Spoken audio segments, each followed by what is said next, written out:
If you ever feel like you're always one step behind in a firefight, or if you feel like your opponent knows exactly where you're going to hit the ball before you do, we're going to dive into the secret of anticipation and exactly how to read your opponent's very next shot before they hit it, so that you can win every fast hands battle at the net.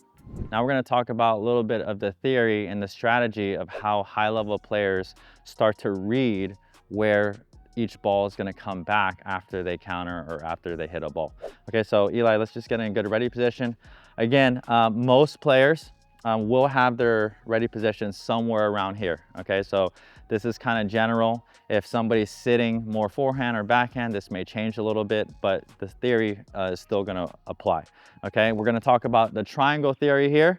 And again, this is not a set rule. It doesn't happen all the time, but you can kind of guarantee it or count on it more often than not because of what we're going to go over now. So if Eli's sitting here and I am taking a ball more from the sideline and I'm actually hitting it towards his dominant side or the inside, the big idea here is for him to get this ball towards my right hip. If I'm standing over there, he has to be super early. He has to be very early and out in front on this ball.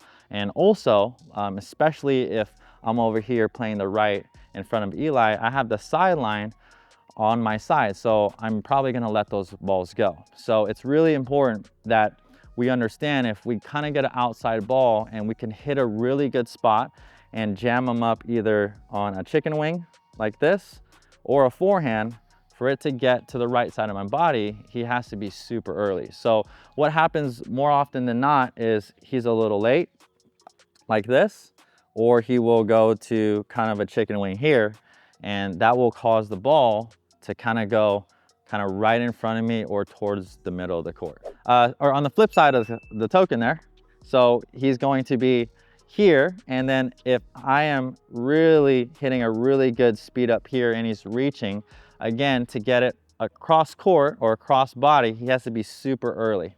So if I can get it low, have him reaching, you can see his paddle face is actually more, closed here, and I can more expect down the line. Now there are those kind of situations where players are reading the ball really well or they're guessing correctly. This is why we call it the triangle theory. And again, more often than not, if you hit the right spot, you could kind of expect that. So that being said, we're going to get into some drills to support that.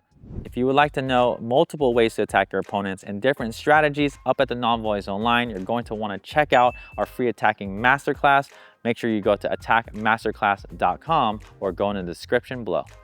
All right, based on what Jordan just explained with the triangle theory, we're going to go into a drill. We call it the 2-ball drill. I'm going to have 2 balls in my hand. Jordan's going to be right at the kitchen line. I'm going to feed a ball just a little bit off to his forehand that's a little high.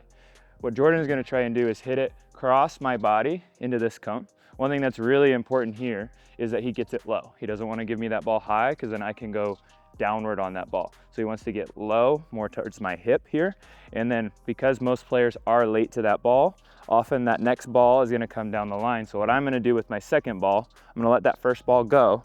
That second ball is going to be in my hand, and I'm going to feed it pretty quick. Almost as soon as he hits the ball, I'm going to be feeding that second ball so that he has to force himself to be into that quick, compact backhand. So this is what we do. Ready? Here we go. Oh, and look, Jordan, what Jordan did there is, if you saw it, he flicked his wrist back like this. So we want to keep that wrist compact. Okay, here we go. Here we go. Boom, there you go. Okay, couple more. Just keep rolling. That's good. Yeah. Oh, he was early though. I was early. Here we go. Here we go again. Good, yep. A lot of players, well actually when they come to that backhand, they'll pull their shoulder like Jordan was saying earlier. They'll pull their shoulder a little too far, their right shoulder. What we want to do is make sure that shoulder after we hit our forehand doesn't come too far this way, but it just stays in so we can be in front of that ball. Yeah, I'll try to, here, let's show a little example of that real quick. Yeah. Like that, yeah. Yep. And again, this is just a really good drill you can do with a partner. The thing I'm learning here, and I want you to try to do this, Eli, try to feed it a little bit faster. The second ball? The second one, because what we're trying to train here is obviously the read. If I can hit a good spot, I could kind of expect it over here, and super short, compact swing on my volley. The thing is too, Eli, you played at a super high level. Because I'm already attacking on the first ball, it's not like I need a ton of power on the second. I just need like just a quick little punch. Yep. So don't expect that one to be the put away ball. Yeah. Right? Okay. Here we go. A couple more. Yep. Oh, jeez, that's tough. Okay, here we go. Oh, that was a little high. Okay, here we go. Here you go. Yeah. Okay, most people, I'm afraid, are going to hit me on the first one, so I'm like watching for that ball. Here we go. Yeah, hit your body. That's tough. It's a good spot. Tough. Yeah. There we go. A little high on that ball, though. Okay, last one. Yeah, there it is. Good. All right. The other thing I just noticed about this drill, and that may or may not come back faster or slower, right, Eli? But I wanted you to kind of test me. It's coming back really fast. The thing is, too, is like after this first ball, your mentality is everything. Right? In this kind of drill and this kind of setup, you're feeding the second ball no matter what. Right. So this is why this is just a great exercise to do with a partner or friend, because you know the second ball is going to come. So mentality wise, no matter what, if I initiate, I'm ready.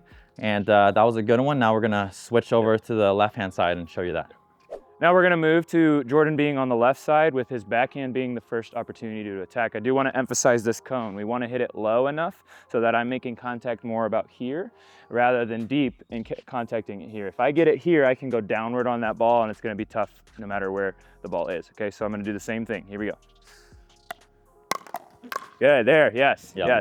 So Jordan did a really good job there. He went really quick to a compact stroke and just pushed rather than trying to add to it. He didn't have like a snake arm on the backside. I did miss the first one, but it was a good second counter. The second one was good. Here we go. Yeah. Oh, yeah. Oh, yeah. That ball's coming hot. Here we go. Good, there. One thing that helps me with this drill is taking that counter, the second ball, trying to go with a straight line back, because that's helping your timing perfect it well. And then later, if we want to change direction, we can just make contact at a different point. But trying to take that ball right back here helps with your timing. Yeah. Because that first one, right, Jordan, was it that way, which means you're just a tad late, right? Yeah. And the other thing too is this ball's coming so fast already. Yep. And again, if I kind of aim down middle, I'm not going to spray it wide. Yep. So I'm just trying to be super consistent. The big thing for me and for you, if you're practicing this, is really just getting to that forehand, opening it up really quickly and taking a very short stroke. Yep. Okay, here we go. Ah! Maybe foot faulted, I don't know. You'll have to check it. Yeah, good. Then you're on the next one, see? Okay, here we go. Two more. Oh, he missed it again. He's thinking about the second shot. Good. What do you think about that? Huh? Eli, do you see that with a lot of players? Or I'm already well, in this drill specifically, I'm thinking about the next one. Yep.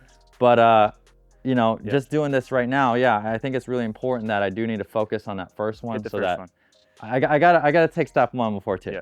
Step one, you gotta compartmentalize. It's gonna look like it flows together, but you gotta keep them separate. Hit the shot. If you don't hit the shot, then the next ball's not there, or it's a more difficult ball. Yeah. So we'll do. Let's get one more good one here. There it is. Okay. All right. So now that we did that triangle theory drill, or practicing that cross-body attack and then setting up where we know that ball should come, we're gonna actually do it in a more of a real case scenario. We're gonna hit some dinks. Eli's gonna actually pop one up slightly that I could attack, and then from there, I'm gonna practice the same exact pattern that we just showed you, right? If I get one on the forehand, I'm gonna try to hit my spot outside his right hip, and then I'm gonna try to set up here. If I get one here, I'm gonna try to get it down, towards his left knee area, and I'm gonna try to open up to that forehand, keeping my strokes as compact as possible. Okay, here we go.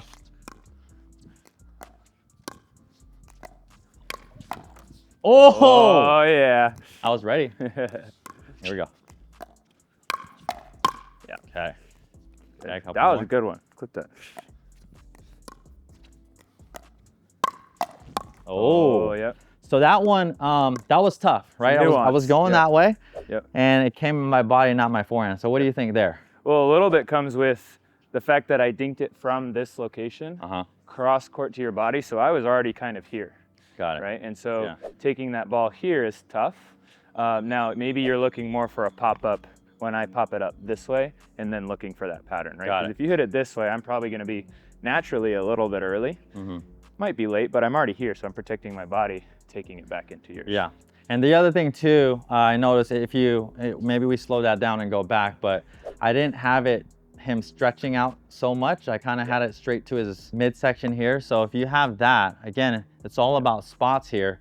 If I attack and hit a spot, I know it wasn't this bad, but if I hit my first attack to his body, he could kind of go anywhere, and then the triangle theory kind of falls apart because I'm not hitting a good spot. So we'll do a couple more here. Okay, here we go. Yeah, that's it. So that was a little bit better, a little bit more towards his left, and then a little lower, and then that ball's coming back here. Okay. Oh, you missed it. And then I let it go on purpose there. Here we go. But you can see it still comes back that way. Okay, all right. So foot fault. You didn't need that movement. You didn't need that movement. But again, good example. Probably too big of a swing, moving too much, but I did hit the spot and it did come back here. So we'll do last few examples here. Oh, a little out, but I had it. It's good. Had it lined up. Here we go. Oh. Okay. Got to work on that second one, man. Yeah. All right, here we go. Last two.